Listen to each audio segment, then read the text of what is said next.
welcome to the Always On Point podcast with Kristen Ambos. Today, I am lucky to be sitting next to Rosie Vander, who is the president of NEW Title. Well, thank you so much for having me, Yes. Kristen. I'm happy to join you as part of this podcast and to talk title because no one ever wants to hear about title insurance. No one, nor do they know. Can I tell you this really quickly? Yeah. So the very first day I started in mortgage, I sat at a table and they said, okay, order this title. I was like, what in the hell is a title? I had just graduated from college. I had never owned a home. I was like, what? So in this segment, I was like, I have to bring that up because people just assume everyone knows what a title is. And it's different than a title to your car. Same yet different. Yes, totally. So I was so excited for you to say yes to come on this podcast because I was like, it is so important. It's one of those things that no one truly understands, yet is so massively important to any home purchase or ownership. So Rosie is going to take a deep dive in with me today on this, and she is so easy to listen to. So I'm so excited. So let's start it off. What is a home title?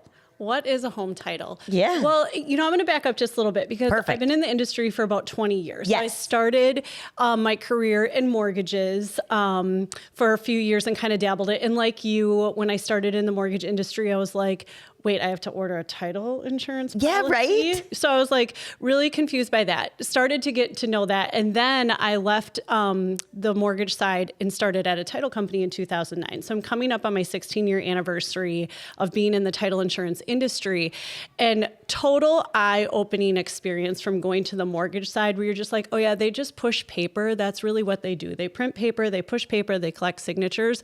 And then when you're sitting in your title seat with like, that's your job now, you're like, oh my gosh, there's so much more to this than just pushing paper. You know, that type absolutely. of thing. So like from, title insurance is very interesting. So you go to oftentimes in society, we think about insurance, right? And we correlate it with our car insurance or our home insurance where we pay a premium. Yep. And then we have coverage from today, 2025 until next year, this time 2026. Sure. Yep. Absolutely. Follow you. We totally, that coverage, if something happens, we get in a car accident, we hit a deer, we have hail damage to our roof of our home, we make a claim. So essentially we're paying for coverage that will protect us if something happens to us in the future. Okay. Where title insurance is a slightly different type of insurance line. It protects us for everything that's happened in the past. And it's an insurance on land and what's recorded against that land. So if you were to obtain a title insurance policy, which most buyers do when they purchase a home. Especially if they have a mortgage. Yep. I'll just preface that because we require it. Yes, you do. Don't have a choice. Nope, you have to have it. So there's two types of title insurance policies. Yep. There's the owner's policy, which typically the seller will pay for that insurance premium for the buyer or the new owner on the home to have coverage. Yes. Right?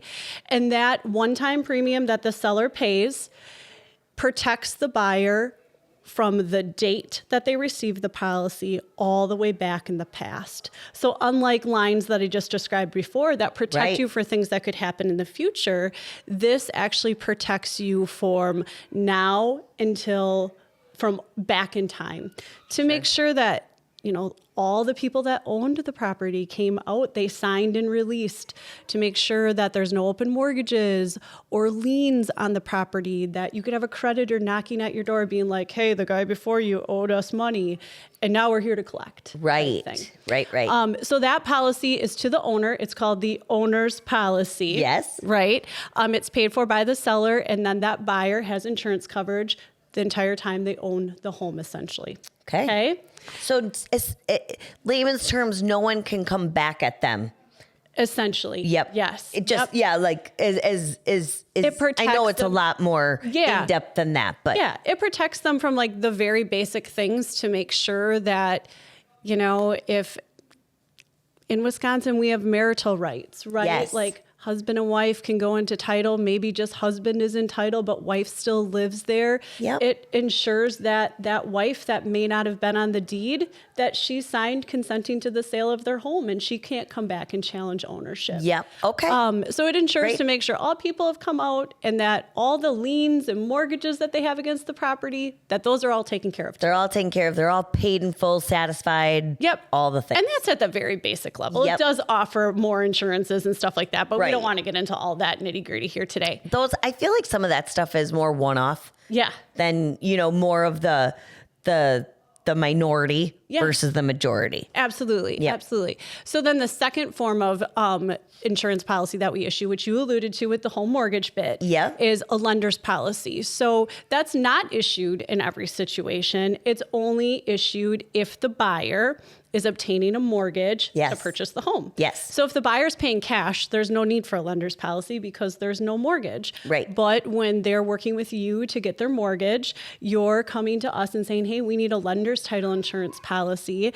And that's ensuring you as the lender, it's typically paid for by the buyer. Yep. It ensures that your mortgage is in first lien position. Yes. Right? Yes. You don't want to have like the threat of another mortgage being out there or a lien. If you have to foreclose because that presents itself, you want to be able to be the only one. You don't have to answer to anyone else. Right. Essentially. 100%. Where this might mean a little bit more to some of you, especially if you've just recently taken out a second mortgage. Mm-hmm.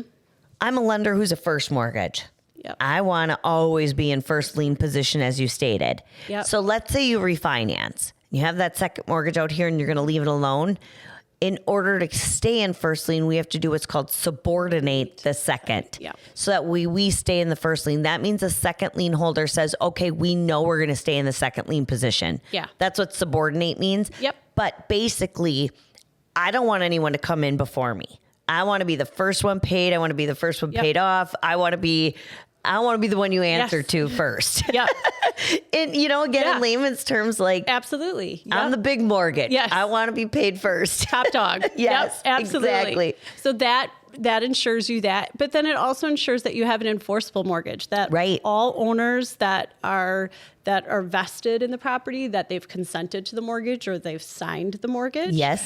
If you're lending to an entity like a trust or an LLC, Yep. which we often do. Happens a lot. Trusts are crazy in Wisconsin. There's, every 10, 5 out of every 10 deals is in a trust. I was just going to say, not that I want to totally steer the topic, but that you just hit on something. I see trusts so much more than I ever have. Yeah, lots of them. Yes. Or, people are, they're either selling a home that's titled in their trust, or Yep. they're now purchasing and they want to put it in their trust. Right.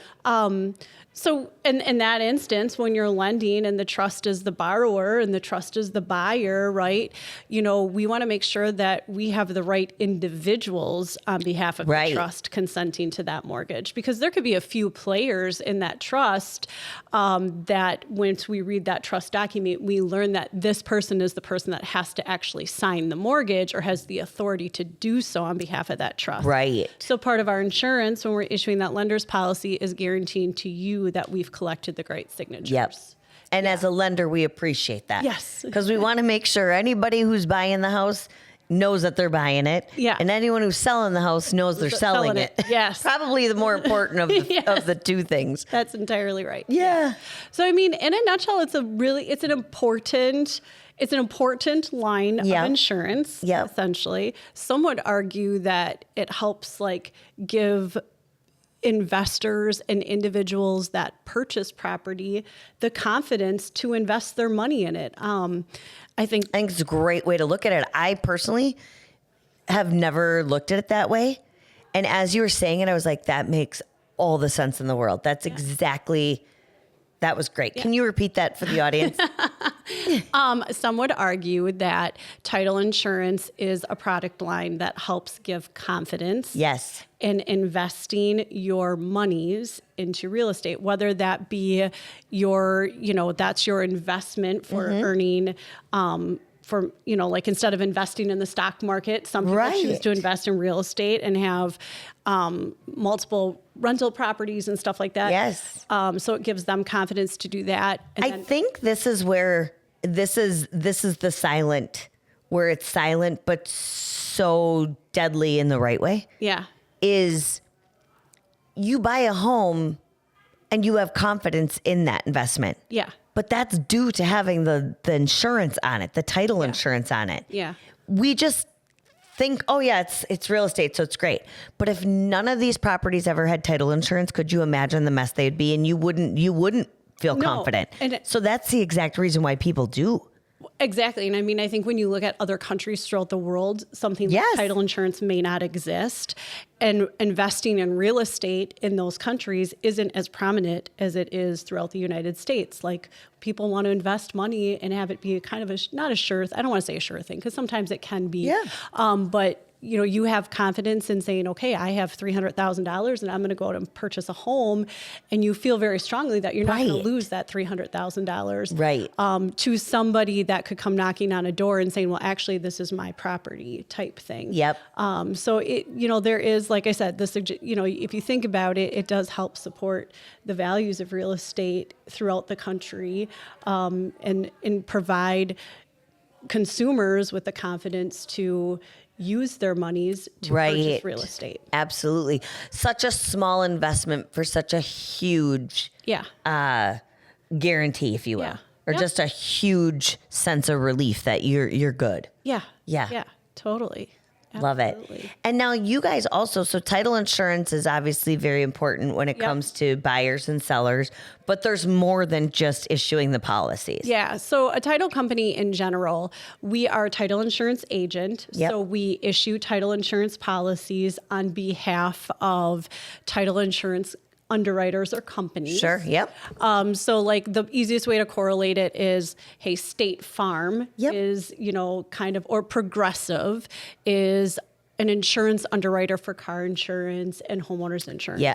Whereas, you know, things like companies like First American or Chicago Title or Fidelity, Old Republic, those are title insurance underwriters for title insurance. Yep. And we are an agent of those underwriters, very similar to like how your homeowner's agent may not be the underwriter, but they're an agent. Right. Exactly. Well, similar to me, I'm not the underwriter myself.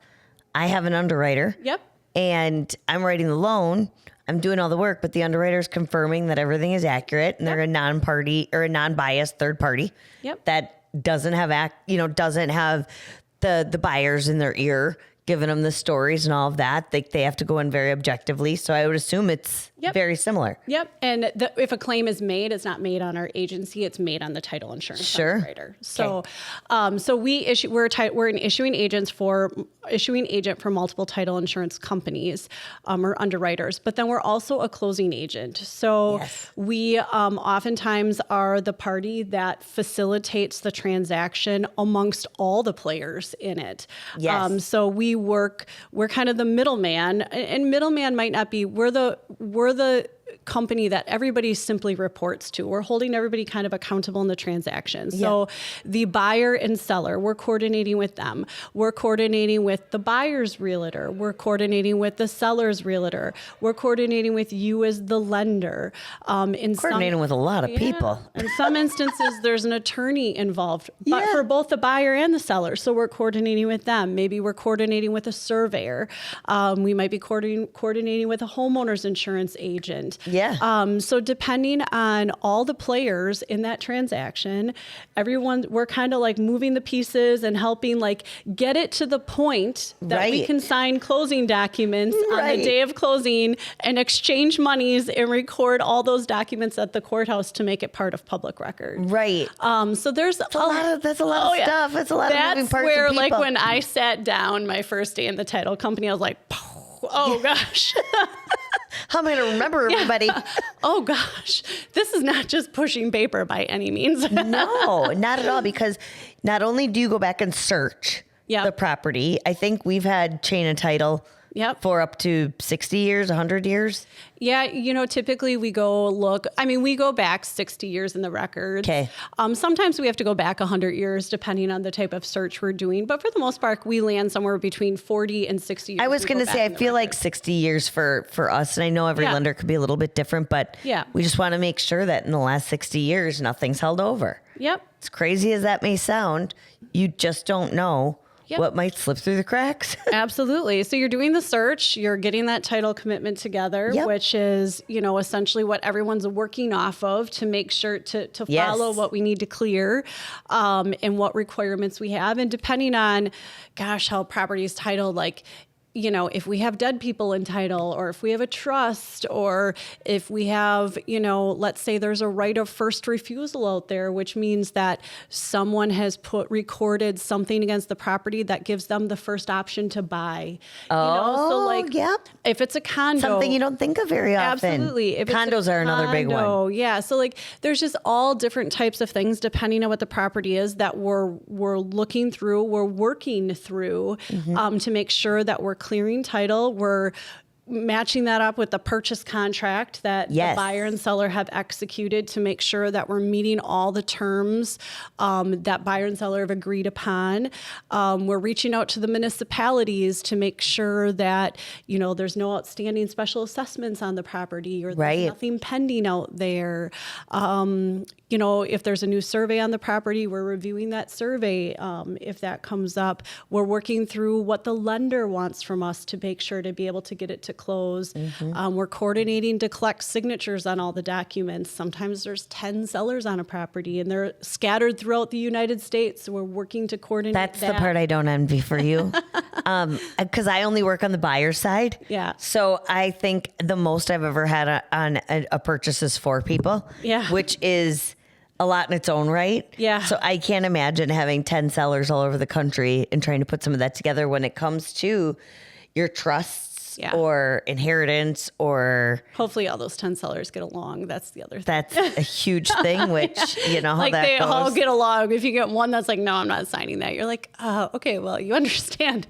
You're the one Right. holding it up right now, right? Yes. So we're really working to that, and we have a date that we're working towards. So like, if it's been agreed upon that closing date is January 31st, and we get that offer today, we're like getting all those ducks in a row to be able to close January 31st, Yeah. because we as the title company are not going to be the reason why that doesn't close on the 31st. Right. That's a part of you and your team Yeah. that I love working with so much, because you guys are team players. Oh, yeah. And I can't tell you guys, during COVID, when everything was crazy, you guys, I'm not one to typically do this, but it really hit me with, you don't really realize until it happens to you. Right. Yeah. So I'll give you the example. I had a client that was closing at a title company, and during COVID, we couldn't go. Yep. And the closings were actually happening in their vehicles. Yes, they were. And the client had me over their sound system. Yep. Right. Talking to me. So that way I was still there and present. Bluetooth in car. Yeah. Bluetooth in car. Yep. In case they had any questions. And so they wanted to leave. It was a refinance. So it was going to take 3 days for that right of rescission. Yep. Whole other podcast. Yep. But they were going to take 3 days to close. So that meant when it was done, the title company would let them go. Yep. And as I was sitting there, the title company was like, no, I'm sorry, you can't go yet. And the owners were like, well, I ask you why? And they were like, well, your lender said you're not allowed to. Oh. And now, mind you, I'm on the phone and I've not said anything about this. And I was just sitting there like, what? And they're like, nope, sorry. We have to hear back from the funder. The lender said they're not allowing you to leave, gave 10 reasons, really threw us under the bus in a position where we weren't allowed to be there. Yeah. And we got off the title agent walked away, and the client said, Kristen, is that accurate? I said, no, you can leave. Your loan isn't funding for 3 days. Yeah. Your Roll up the signatures window are and done. go. Yeah. We're not holding you back there. Yeah. And then 10 minutes later, she came back out and said, oh, okay, now you're okay to leave.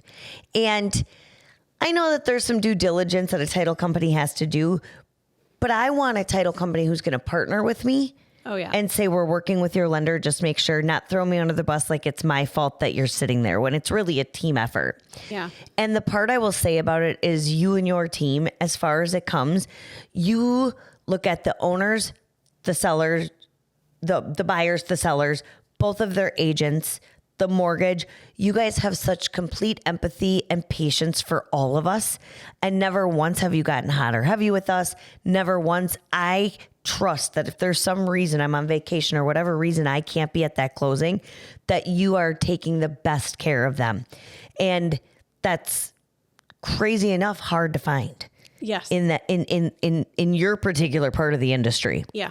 Yeah. And our industry is already bad enough for people not wanting to take blame on anything. And I can tell you, as I've grown, I'll be the first one to say, you know what, my team and I did this. It's on us. You know, here's how we're going to fix it, because things happen. These are huge transactions with a lot of people involved. I'm one of the first ones that when you count down how many people are actually needed to close a loan, it's probably between, and you just named off how many people you need to do a title policy and to get it to closing. Plus we have our teams, plus the agents have their teams. You're probably talking 20 to 25 people working on behalf of one closing to make sure it gets to closing from A to B. And now if you only have 2 weeks to do that. And we're not closing equal amount of deals on every day. Right. Oftentimes we're closing, in a month, let's say we close 200 deals, we're closing majority of those 200 deals on a Friday. Last Friday of the month. Yeah. Yeah. No one really wants to close on a Wednesday, it seems. No.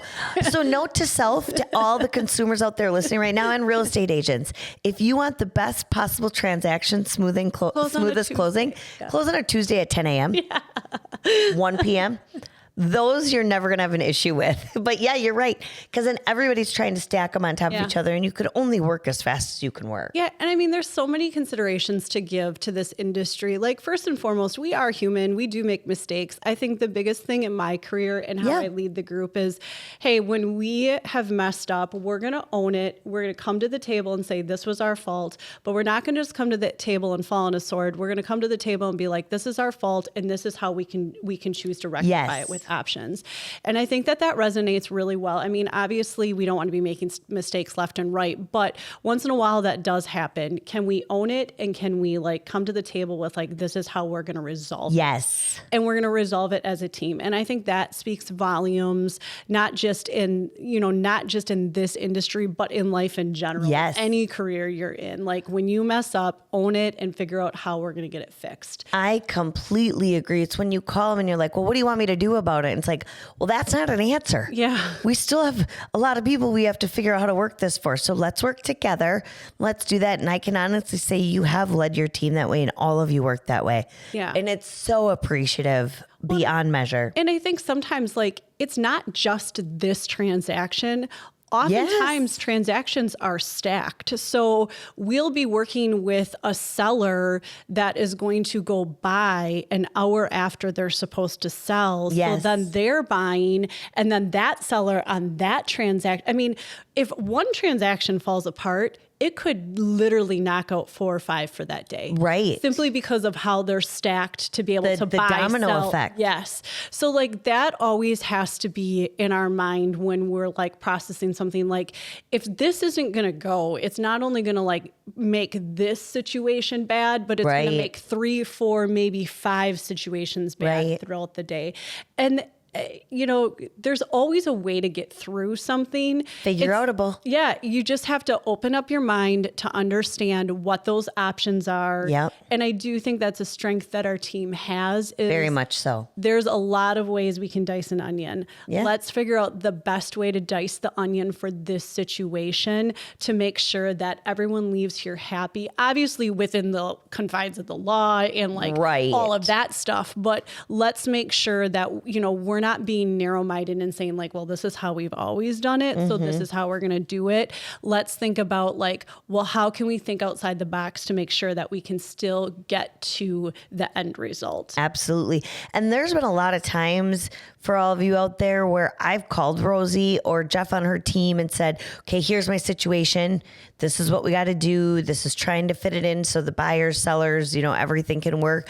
And together we come up with a really great idea that works. Yep. And it always makes me, again, just so grateful when I call you guys, because I know we're going to figure it out. Absolutely. The figure-outable side of it. I said, that's my word. You guys are probably going to hear it over and over, probably once in every podcast, but it's so true. And in our industry, there are so many moving pieces and so many things that are needed to get it done. And having really good people on your teams to get that done, from the real estate agent to the loan officer, to the insurance agent, to the title insurance, all of it matters. Yes, totally. And we all need to work as a team. Like no one is better than anyone else. Like we all are important to make sure, as long as we're all rowing the boat in the same direction, we'll get there. We'll get there and everything is there. Like I just, thank you. Thank you for coming in today. Thank you for having me. Yes. It was so much fun. Good. I'm glad. Time just flew by. I'm like, oh my gosh. Once you get chatting, everyone's always so surprised when they're like, oh gosh, coming on the podcast. I'm like, goes by really fast. But then again, these are the topics that I really wanted to bring to light to the public. Yeah. Because you can hear 12 loan officers talk about what they think you should do with your rate. Yes. Or what they don't think you should do with your rate. You can hear real estate agents talk about their tactics of what works and what doesn't for them, but no one ever shines a light on the title insurance side and why it's so important.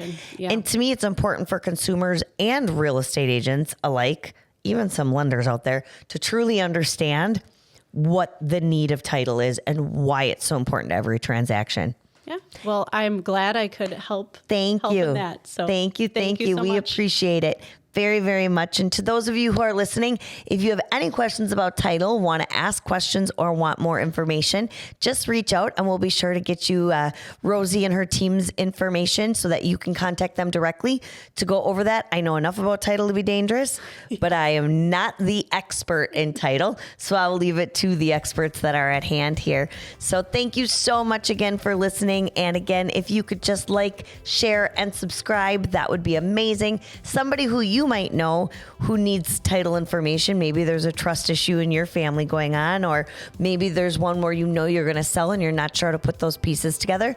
Let us get you in touch with an expert that can help. So till the next time, thank you so much. And for tuning in for Always On Point podcast with Kristen Ambos.